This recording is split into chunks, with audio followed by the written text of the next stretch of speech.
안녕하세요. 네, 이번 시간은 계시록 제22강이 되겠습니다. 본문은 요한계시록 제17장이고 제목은 종교적 바벨론의 멸망입니다. 이 계시록 17장은 이제 일곱 봉인, 일곱 나팔, 일곱 대접으로 이어지는 그 흐름에 그 중간에 이제 삽입된 그 내용으로 그 앞에 나왔던 이 바벨론에 대해서 이 자세한 그 설명이 주어지는 그런 장이고, 또 계시록 17장은 이 상징적인 그 음료로 말씀하고 있는 이 큰 바벨론이라는 이름을 가진 이 상징적인 음료로 이 큰 바벨론이라는 이름을 가진 이 세계 종교 체제의 파멸에 대해서 말씀하고 있습니다. 이 다니엘의 70번째 그 일에 해당되는 이 7년 환란기가 전 3년 반, 후 3년 반 이렇게 나눌 수가 있는데, 이 전 3년 반 동안 이 음녀가 이 그 짐승의 등에 타고 믿는 자를 박해하는 내용이 이 전 3년 반 내용이고, 또 후 3년 반은 이 짐승의 등에 타고 있던 이 음녀가 바로 짐승에 의해서 진멸당하고, 이제 후반기는 이 짐승이 이 환란 후반기의 중심이 됩니다. 멸망에 이 가증한 것, 이 적그리스도가 이 자칭 하나님이라 선언하며 온 세상을 숭배토록 이 강요하는 때가 이 환란 중반기에 해당되겠습니다. 이때 이 거짓 선지자는 이 마귀적인 그 기적을 행함으로 이 적그리스도를 이 확인시키게 됩니다. 그리고 환란 후반기에는 이 열 왕들이 이 자기들의 세력을 짐승에게 넘기고 이 음녀를 증오하게 됩니다. 이 음녀는 짐승을 숭배함으로 인해서 그 파멸을 당하게 되고, 이 거짓 선지자들은 온 세상이 짐승을 숭배하도록 강요하게 됩니다.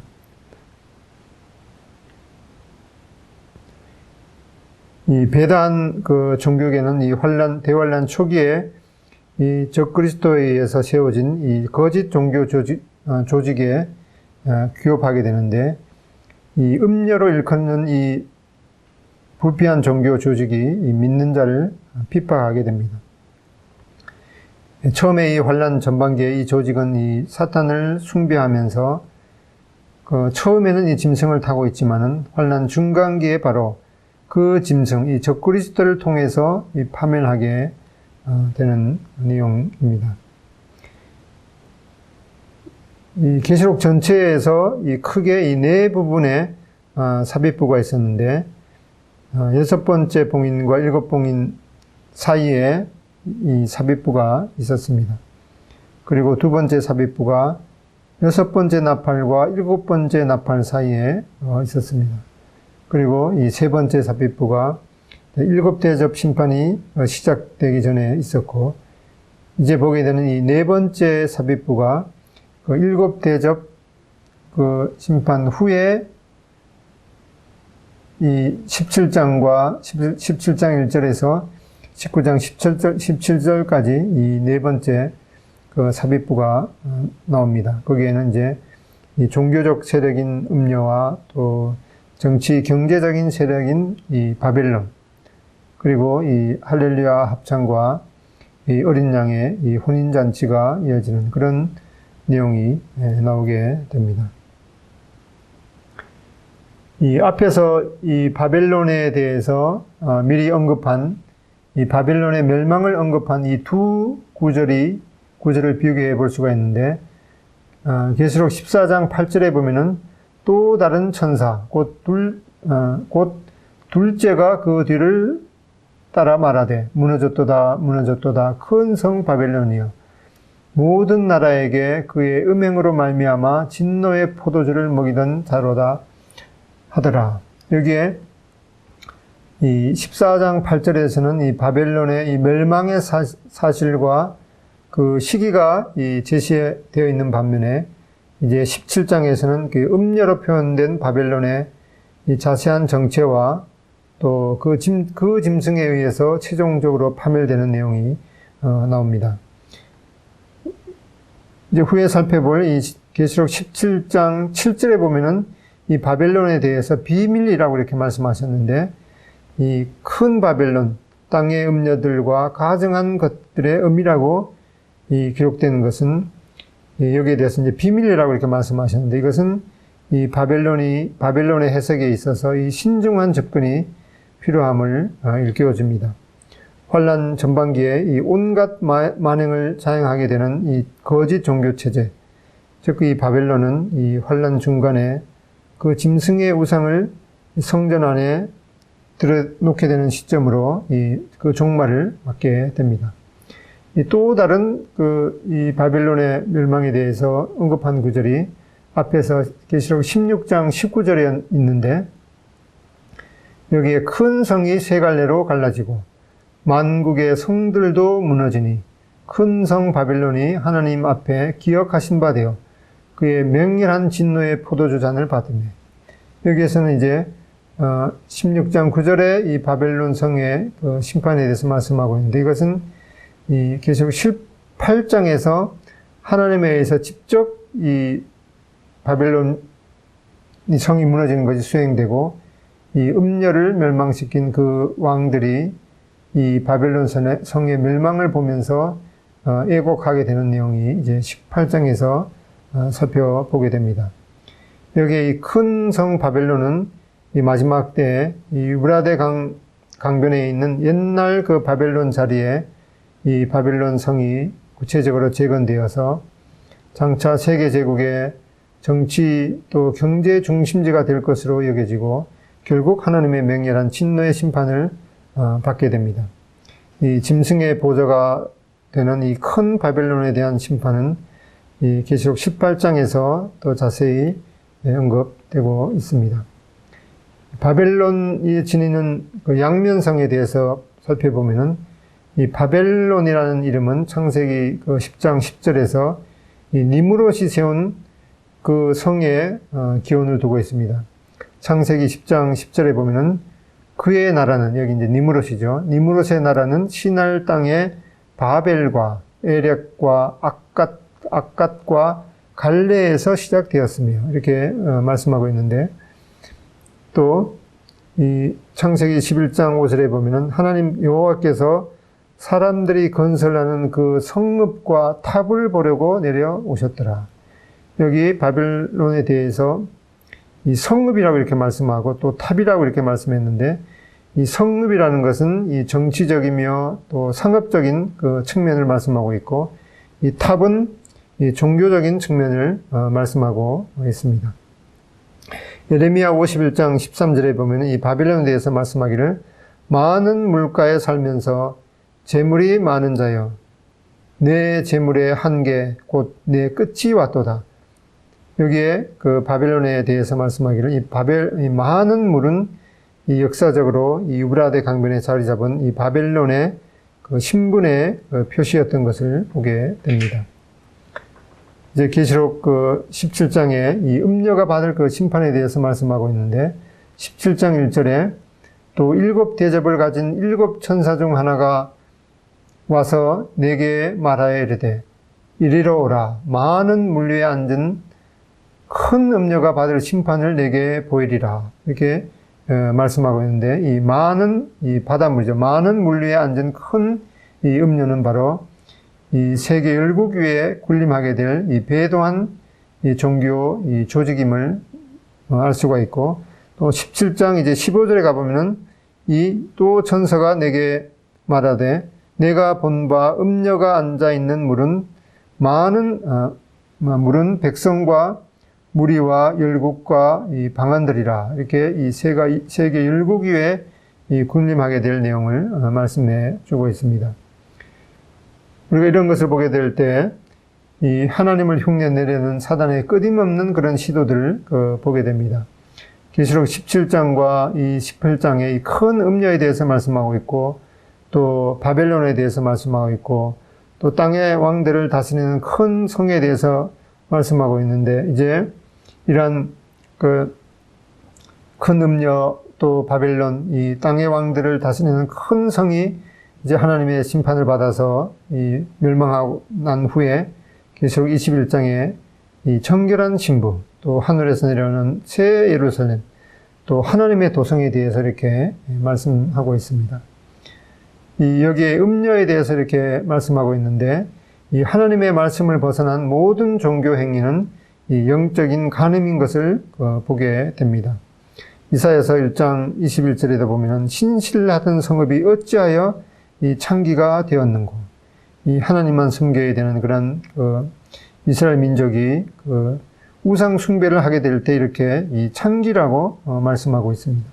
또 야고보서 4장 4절에 간음하는 여자들이여 세상과 벗된 것이 하나님의 원수임을 알지 못하느뇨. 그런즉 누구든지 세상과 벗이 되고자 하는 자는 스스로 하나님과 원수되게 하는 것이니라. 이렇게 말씀하고 있습니다. 이제 이 계시록 17장 3절에 이 붉은 빛 짐승을 탄 그 여자에 대해서 보게 되는데, 17장 3절에 곧 성령으로 나를 데리고 광야로 가니라.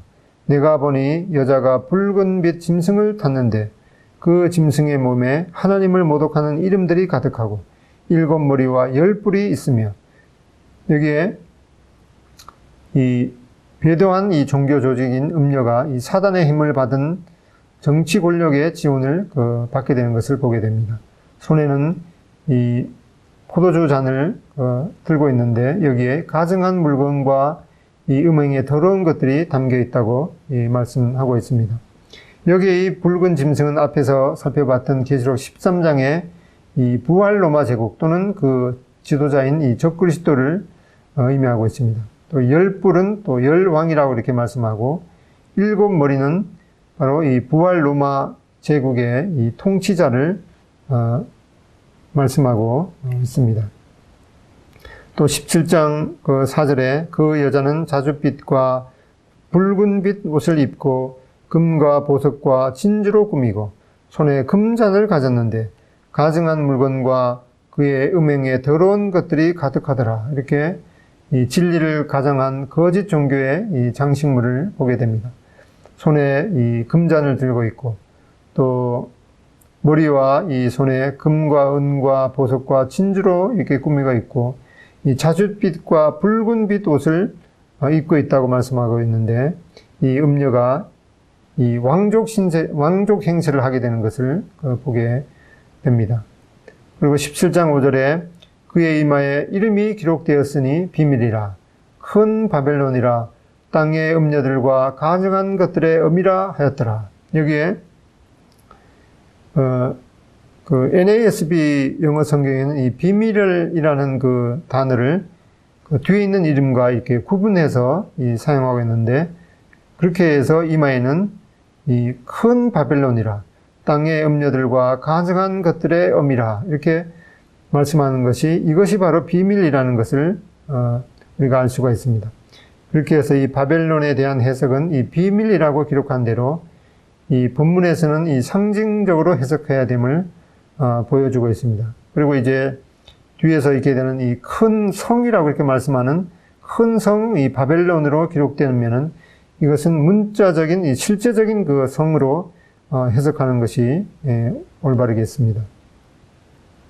이 바벨론은 이 거짓 종교의 근원지인 것을 역사적으로 살펴볼 수가 있는데, 앞에서 우리가 살펴봤듯이 이 고대 이 바빌론의 그 건축자는 바로 이 니므롯이었고, 이 니므롯은 이 하나님 앞에서 이 특이한 이 사냥꾼이었는데, 바로 이 특이한 사냥꾼은 바로 사람을 사냥해서 자기의 그 종을 삼은 그런 그 아주 이 폭군이었습니다.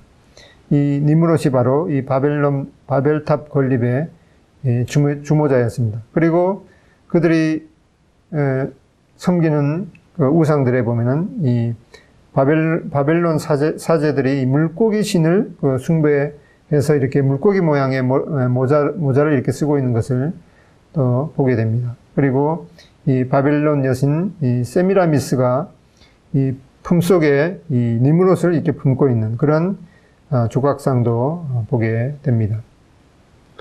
이 그리스도를 낳은 통로가 된 여인과 이 땅의 음녀들과 가증한 것들의 의미를 이제 비교해 보면은 계시록 12장 5절에 보면은 여자가 아들을 낳으니 이는 장차 철장으로 만국을 다스릴 남자라. 그 아이를 하나님 앞과 보좌 앞으로 올려가더라. 여기에는 이제 그 여자인 이 이스라엘이 이 그리스도가 오는 통로로 셈을 받은 것을 보게 됩니다. 이렇게 해서 이 그리스도를 낳은 통로가 된 여인은 이 이스라엘과 이 대비되는 이 땅의 음녀들과 가증한 것들의 이 의미라고 이 계시록 17장 5절에 말씀하고 있는데, 이것은 바로 음녀가 이 그리스도를 대적하는 이 후손을 낳은 것을 보게 됩니다. 계시록 17장 6절에 보면은 또 내가 보매 이 여자가 성도들의 피와 예수의 증인들의 피에 취한지라. 내가 그 여자를 보고 놀랍게 여기고 크게 놀랍게 여기니 천사가 이르되 왜 놀랍게 여겼느냐. 내가 여자와 그 탄 7머리와 10뿔 가진 짐승의 비밀을 내게 이르리라. 여기 보이는 화면이 이 순교자들의 이 마지막 기도라고 하는 그런 제목의 그림인데, 이 이교도 로마는 이 서머나 시기 동안에 수많은 그리스도인들을 죽음으로 몰았고, 또 환란 전반기에도 많은 이 믿는 사람들이 죽임을 당하게 되는 것을 보게 됩니다. 이제 계시록 17장 7절로 18절에 이 천사가 이 바벨론에 대해서 이 해석해 주는 그런 내용이 나오는데, 17장 7절로 18절을 한번 읽어보겠습니다. 천사가 이르되 왜 놀랍게 여기느냐. 내가 여자와 그 탄 7머리와 10뿔 가진 짐승의 비밀을 내게 이르리라. 8절. 내가 본 짐승은 전에 있었다가 지금은 없으나 장차 무적행으로부터 올라와 멸망으로 들어갈 자니 땅에 사는 자들로서 창세 이후로 그 이름이 생명책에 기록되지 못한 자들이 이전에 있었다가 지금은 없으나 장차 나올 짐승을 보고 놀랍게 여기리라. 지혜 있는 뜻이 여기 있으니 그 7머리는 여자가 앉은 7산이요 또 7왕이라. 5은 망하였고 하나는 있고 다른 하나는 아직 이르지 아니하였으나 이르면 반드시 잠시 동안 머무르리라. 전에 있었다가 지금 없어진 짐승은 8째 왕이니 7 중에 속한 자라. 그가 멸망으로 들어가리라. 내가 보던 10뿔은 10왕이니 아직 나라를 얻지 못하였으나 다만 짐승과 더불어 임금처럼 한동안 권세를 받으리라. 그들이 한 뜻을 가지고 자기의 능력과 권세를 짐승에게 주더라. 그들이 어린 양과 더불어 싸우려니와 어린 양은 만주의 주시요 만왕의 왕이심으로 그들을 이기실 터이요 또 그와 함께 있는 자들 곧 부르심을 받고 택하심을 받은 진실한 자들도 이기리로다. 또 천사가 내게 말하되 내가 본 바 음녀가 앉아있는 물은 백성과 무리와 열국과 방언들이니라. 내가 본 바 이 10뿔과 짐승은 음녀를 미워하여 망하게 하고 벌거벗게 하고 그의 살을 먹고 불로 아주 살리리라. 이는 하나님이 자기 뜻대로 할 마음을 그들에게 주사 한 뜻을 이루게 하시고 그들의 나라를 그 짐승에게 주게 하시되 하나님의 말씀이 응하기까지 하심이라. 또 내가 본 그 여자는 땅의 왕들을 다스리는 큰 성이라 하더라. 여기 이 큰 음녀, 또 큰 음녀를 또 큰 바벨론 이렇게 말씀하고 또 땅의 왕들을 다스리는 큰 성 이렇게 세 가지로 말씀하고 있습니다. 이것은 또 비밀이라고 이렇게 말씀했습니다. 여기 짐승의 위에 음녀가 이렇게 타고 있는데 이 음녀는 이 종교 폭군을 상징하고 또 짐승은 바로 정치 이 폭군을 상징하는 것을 살펴봤습니다. 이 7산에 대한 해석을 이제 살펴보면은 17장 9절에 지혜 있는 뜻이 여기 있으니 그 일곱 머리는 여자가 앉은 일곱 산이요 또 일곱 왕이라. 그렇게 해서 여기 또 지혜 있는 뜻이 여기 있으니 이렇게 미리 전제하므로 이 일곱 산에 대한 해석을 할 때에도 아주 신중한 접근이 필요한 것을 미리 말씀해 주고 있습니다. 역사적으로 보게 될 때 이 로마는 그 일곱 언덕 위에 건설되었다고 이렇게 살펴볼 수가 있는데, 근데 여기 일곱 산을 보통 이제 로마라고 생각할 수가 있습니다. 로마가 일곱 언덕 위에 이제 건설되었기 때문에 이 일곱 산을 로마라고 생각할 수 있으나 이 본문은 일곱 산을 다시 일곱 왕으로 설명해 주고 있습니다. 17장 9절로 10절에 지혜 있는 뜻이 여기 있으니 그 일곱 머리는, 이거는 일곱 머리가 이제 상징으로 말씀하고 있죠. 또 여자가 앉은 일곱 산이요, 이것은 또 이 비유입니다. 또 10절에 또 일곱 왕이라, 이것은 이 구체적인 역사를 말씀하고 있습니다. 그렇게 해서 이 산이 이 문자적인 산이 아니라 이 왕에 대한 또 비유이며, 따라서 이 산이 이 로마를 가리키는 것이 아니고 구체적으로 이 사람을 가리키는 것을 보게 됩니다. 예레미야 51장 25절에도 이 바벨론 멸망에 대한 경고를 말씀할 때 이 산에 대해서 비유로 이렇게 말씀하고 있는데, 예레미야 51장 25절에 여호와의 말씀이니라. 온 세계를 멸하는 멸망의 산아 보라. 나는 내 원수라. 나의 손을 내 위에 펴서 너를 바위 위에서 굴리고 너로 불탄 산이 되게 할 것이니, 이렇게 말씀해 주고 있습니다. 또 이 일곱 머리에 대한 해석을 살펴보면 17장 9절로 10절에 지혜 있는 뜻이 여기 있으니 그 일곱 머리는 여자가 앉은 일곱 산이요 또 일곱 왕이라. 다섯은 망하였고 하나는 있고 다른 하나는 아직 이르지 아니하였으나 이르면 반드시 잠시 동안 머무르리라. 여기에 이 일곱 머리에 대해서 살펴보면 일곱 머리는 이제 일곱 왕이라고 이렇게 말씀하고 있는데, 그렇게 해서 이 애굽과 아수르, 바벨론, 메데바사, 또 헬라, 로마, 또 우알 로마 제국, 이렇게 이스라엘을 멸하라고 했던 일곱 제국에 대해서 또 일곱 제국의 왕에 대해서 이렇게 언급하고 있습니다. 그렇게 해서 이제 다섯은 망하였고, 이것은 애굽, 아수르, 바벨론, 이 메데바사, 헬라, 이것은 이제 다섯은 망하였고 라는 뜻이죠. 그리고 이 사도 요한 시대에 이 로마가 세계를 지배했었죠. 그렇게 해서 하나는 있고 라는 말이 이제 로마에 대해서 말씀하는 거고, 그 다음에 다른 하나는 아직 이르지 아니하였으나 이르면 반드시 잠시 동안 머무르리라. 이것은 이제 부활 로마 세계 제국과 그 제국의 이 황제가 되는 그 짐승에 대해서 말씀하고 있습니다. 이것은 바로 그 짐승은 이 세계 역사에서 가장 막강한 제국으로 출현하는 이 다니엘서 7장 8절에 말씀하고 있는 작은 뿔이고, 또 이 제국은 이제 다니엘서 7장 7절에 이 10뿔 가진 네 번째 짐승으로 묘사되고 있습니다. 특히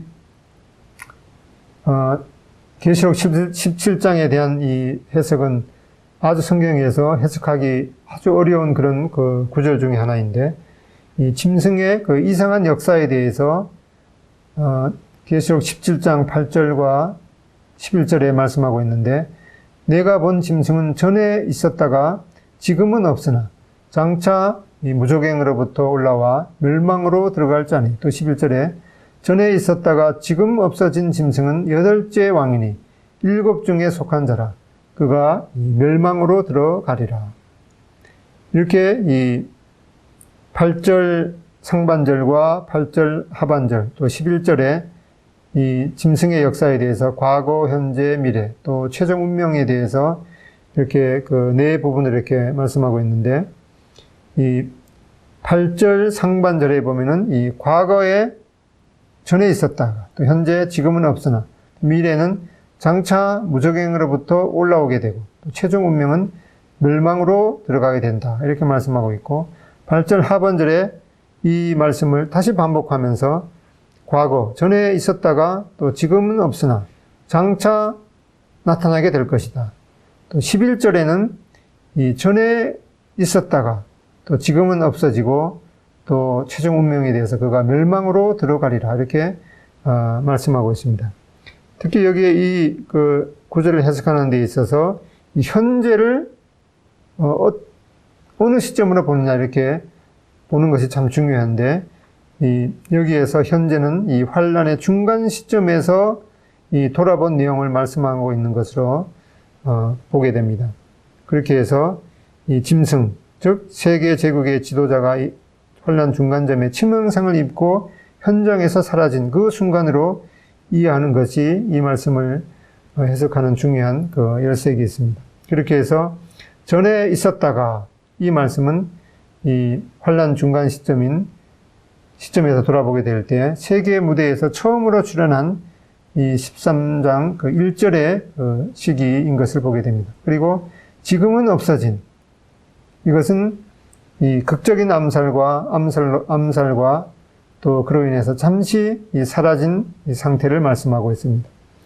그리고 8째 왕이니 이 말씀은 이제 여전히 7 중에 속한 자이지만은 이제 부활했다고 주장하면서 이 사단의 직접 통제를 받는 사람이 되게 됩니다. 그렇게 해서 이제 자칭 이 하나님이라 해서 많은 사람들이 미혹이 되는데 그렇게 해서 여전히 7 중에 속한 자이지만은 자기가 다시 살아났다고 말하면서 8째 왕으로 자칭하는 것을 보게 됩니다. 그리고 멸망으로 들어가리라. 이것은 이제 계시록 19장 20절에 말씀하고 있는 짐승이 잡히고 산채로 불못에 던져지는 내용을 말씀하고 있습니다. 그렇게 해서 이 17 성경에서 해석하기 가장 어려운 구절 본문 중에 하나인 이 17장의 해석의 요약을 보면은 이 7머리 짐승 이것은 이스라엘을 진멸하려고 했던 역사상의 7 제국들과 그 지도자를 말씀하고 있고 10뿔은 이제 미래 제국에 가담할 이 10 나라들 전에 있었다가 이것은 환란 중간 시점에서 돌아본 것으로 이 환란 전반기에 있었다가 또 이제 지금은 없으나 이것은 세계 제국 지도자가 갑자기 치명상을 입고 이제 사라졌으나 또 무적행으로부터 올라와 이것은 다시 살아나와서 또 멸망으로 들어갈 자니 이것은 최종적인 파멸을 또 7머리는 여자가 앉은 7산이요 또 7왕이라 이것은 역사상 이 세계를 다스렸던 7 제국들의 이 왕을 말씀하고 있습니다.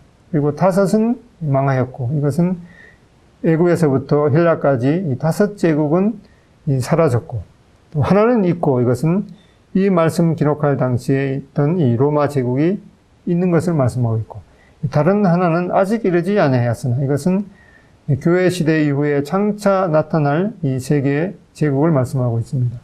또 이르면 반드시 잠시 동안 머무르리라. 이것은 이 부활 로마 제국이 후 3년 반을 다스리는 것을 말씀하고 있습니다.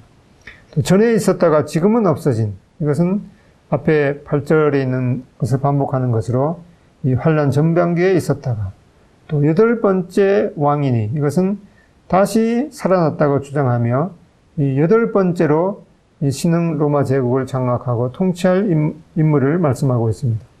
7 중에 이 속한 자라. 이것은 7째는 이 10 나라로 형성될 이 미래 제국이며 또 8째는 이 제국에서 나타날 통치자에게 통치하게 될 초자연적인 인물을 말씀하고 있습니다. 내가 보던 10뿔은 10 왕이니 이것은 이 부활 로마 제국이 10 나라로 연합된 나라가 될 것으로 여겨집니다. 아직 나라를 얻지 못하였으나 이것은 계시록 기록 때부터 지금껏 연합 왕국이 이루어지지 않은 것을 말씀하고 있습니다. 또 짐승과 더불어 임금처럼 한동안 권세를 받으리라. 이것은 10 나라의 통치자가 있고 그 짐승이 바로 이 황제 역할을 하게 되는 것을 말씀하고 있습니다. 그들이 한 뜻을 가지고 자기의 능력과 권세를 짐승에게 주더라. 이것은 열 나라의 지도자들은 만장일치로 이 부활 로마 제국 짐승에게 황제 권세를 위임하고 따를 것을 말씀하고 있습니다. 그들이 어린 양과 더불어 싸우려니와, 이것은 이 열 나라로 구성된 이 제국은 이 대환란 말기에 재림하실 주 예수님을 대항해서 전쟁을 일으키지만 진멸당할 것을 말씀하고 있습니다. 음녀가 앉은 많은 물, 이것은 백성과 무리와 이 열국과 이 방언들이니라, 이렇게 부연 설명해 주고 있고, 또 세계에 군림하게 되는 동시에 이 환란 전 3년 반 동안 짐승의 지원을 받으며 이 사단의 강력한 도구로 사용되게 되는 것을 말씀하고 있습니다. 또 열불과 이 짐승은 임녀를 미워하여 망하게 하고, 이 열왕이 앞장서서 이 배도한 종교 조직을 파멸시키는 내용을 말씀하고 있습니다. 그리고 이 17장 마지막 절에 보면 이 음녀를 또 땅의 왕들을 다스리는 큰 성이라 이렇게 말씀하고 있는데, 이제 18장에 이어지는 이 구체적인 이 실제적인 바벨론 성의 멸망에 대해서 이제 연결시켜 주는 그런 구절로서, 여기에 이 땅의 왕들을 다스리는 큰 성이라, 이것은 실제의 성 또 도시를 말씀하고 있는 것으로 보게 됩니다. 이제 17장 14절에 그들이 어린 양과 더불어 싸우려니와, 어린 양은 만주의 주시요 만왕의 왕이시므로 그들을 이기실 터이요 또 그와 함께 있는 자들 곧 부르심을 받고 택하심을 받은 진실한 자들도 이기리로다.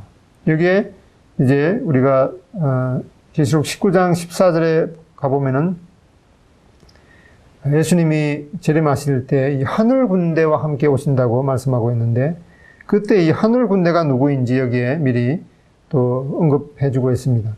바로 이 성도들은 그리스도의 이 주 되심을 이제 먼저 보게 되는데, 그렇게 해서 이 만주의 주시요 이 만왕의 왕이라고 이렇게 말씀하고 있습니다. 또 이 19장 16절에 그 옷과 그 다리에 이름을 쓴 것이 있으니 만왕의 왕이요 만주의 주라 하더라. 여기에 그 성도들에게는 이 만주의 주시요 만왕의 왕이라고 이렇게 말씀하고 있고, 또 죄인들에게 대해서는 이 만왕의 왕이요 만주의 주라 이렇게 말씀하고 있습니다. 죄인들은 그리스도의 왕 되심을 먼저 보게 되는 것을 보게 됩니다. 이렇게 해서 이 계시록 19장 14절에 있는 하늘 군대가 바로 이 그와 함께 있는 자들, 곧 부르심을 받고 택하심을 받은 진실한 자들인 바로 이 교회인 것을 우리가 미리 알 수가 있습니다. 계시록 17장 16절로 17절에 보면은 내가 본 바 이 열불과 짐승은 음녀를 미워하여 망하게 하고 벌거벗게 하고 그의 살을 먹고 불로 아주 사르리라. 이는 하나님이 자기 뜻대로 할 마음을 그들에게 주사 한 뜻을 이루게 하시고 그들의 나라를 그 짐승에게 주게 하시되 하나님의 말씀이 응하기까지 하십니다. 이 환란 전반기에 이 거짓 종교 조직인 이 음녀가 이 짐승을 타고 군림하고 있지만은, 이 환란 중반기가 이제 되게 되면은 이 정치 폭군인 짐승이 바로 그 7회 중간에 이 세계 독재자임을 선언하게 될 때 이 환란 전반기를 특정 짓는 이 배도한 종교 조직인 음녀도 바로 그 짐승에 의해서 종말을 맞는 것을 보게 됩니다. 17장 그 마지막 절인 18절에 또 내가 본 그 여자는 땅의 왕들을 다스리는 큰 성이라 하더라. 이렇게 말씀하고 있는데, 이 음녀로 상징된 이 종교적 바벨론의 심판을 종교를 짓고 바로 이제 18장에 있게 될 이 일 후에 하고 이제 18장이 시작되는데, 바로 그 이 일 후에 일어나게 될 이 큰 성, 여기서는 바로 이 문자적인 실제 성이 되겠죠. 이 큰 성 바벨론의 그 심판에 관한 환상을 계시하게 됩니다. 여기 그 17장에서 이제 이 종교적인 바벨론을 말씀하게 될 때 이 비밀이라는 단어로 이 소개된 이 큰 음녀는 이 바벨론의 그 세계 단일 종교적인 측면을 보여주는 이 상징인 반면에 이제 18장에 관한 내용인 이 큰 성은 바로 이 상징 배후에 있는 실제적인 성을 가리키는 것을 보게 됩니다. 그렇게 해서 이 내가 본 그 여자는 바로 상징적인 비유가 되겠고, 큰 성은 바로 문자적인 실체가 되겠습니다. 이 앞에서 그 17장 5절에서는 이 음녀와 이 바벨론을 이 비밀이라고 단서를 붙인 반면에 이제 여기 17장 마지막 절과 또 뒤에 이어지는 그 18장에서는 단순히 이 땅의 왕들을 다스리는 큰 성이라고 이렇게 언급하고 있습니다. 그렇게 해서 이 유브라데 강변 옛 바벨론 땅에 이 재건될 것으로 여겨지는 이 큰 성 바벨론은 이 땅의 왕들, 즉 이 세계 나라들을 정치적 또 경제적으로 통제하는 이 지휘소 역할을 하게 되는 그런 큰 성 바벨론이 이제 환란기에 재건되게 되는 것을 보게 됩니다. 이 사단이 득세하고 이 그리스도를 반대하는 세력과 또 문화가 이길 것처럼 보이지만은 이 최종 승리는 주님과 이 택하심을 받는 진실한 자의 몫인 것을 다시 한번 확인하게 됩니다. 앞에서 우리가 살펴봤던 계시록 17장 13절과 14절에 그들이 한 뜻을 가지고 자기의 능력과 권세를 짐승에게 주더라. 14절 그들이 어린 양과 더불어 싸우려니와 어린 양은 만주의 주시요 만왕의 왕이시므로 그들을 이기실 터이요 또 그와 함께 있는 자들 곧 부르심을 받고 택하심을 받는 진실한 자들도 이기리로다. 이렇게 말씀하고 있는데, 이 순간적으로 이러한 배도한 이 사단의 세력들에 대해서 우리가 경계심을 갖고 우리는 항상 이 그리스도에게 우리의 마음을 둬야 되는 것을 살펴보게 됩니다. 감사합니다.